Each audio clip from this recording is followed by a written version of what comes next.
ఓం శ్రీ గణేశాయ నమః. అందరికీ నమస్తే అండి. తెలుగు పంచాంగానికి స్వాగతం. మే 17వ తేదీ ఆదివారం. స్వస్తి శ్రీ పరాభవనామ సంవత్సర ఉత్తరాయణం గ్రీష్మ ఋతువు అధిక జ్యేష్ఠ మాసం కృష్ణపక్షం ఆదివారం రోజు పంచాంగంలో సూర్యోదయం సూర్యాస్తమయం తిథి నక్షత్రం శుభాశుభ సమయాలు శుభ ముహూర్తాలతో పాటు నేటి మంచి మాటను ఈ రోజు తెలుసుకుందాం.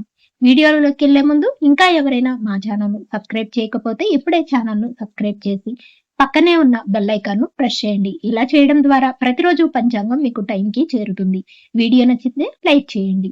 వివరాలు చూద్దాం. సూర్యోదయం ఉదయం 5:45 సూర్యాస్తమయం సాయంత్రం 6:42 చంద్రోదయం తెల్లవారుజామున 5:43 చంద్రాస్తమయం సాయంత్రం 7:54 ఈ రోజు తిథి పాడ్యమి రాత్రి 11:43 వరకు ఉంటుంది. తదుపరి విధియ ప్రారంభమవుతుంది. నక్షత్రం కృతిక మధ్యాహ్నం 4:43 వరకు ఉంటుంది. తదుపరి రోహిణి ప్రారంభమవుతుంది.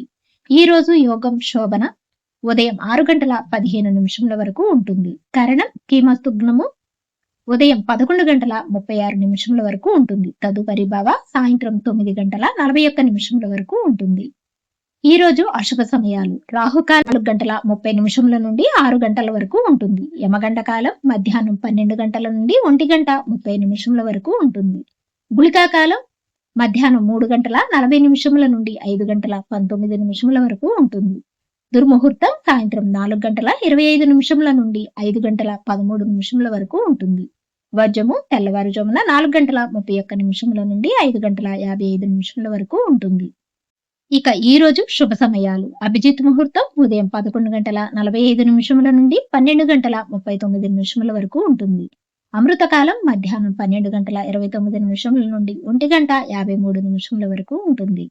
బ్రహ్మ ముహూర్తం తెల్లవారుజామున 4:11 నుండి 4:59 వరకు ఉంటుంది.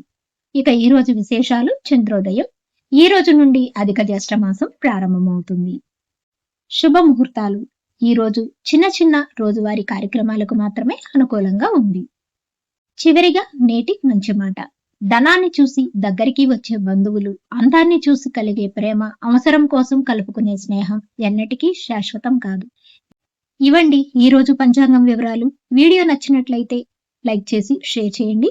తిరిగి రేపటి పంచాంగంలో మళ్ళీ కలుద్దాం. అంతవరకు సెలవు. నమస్కారం.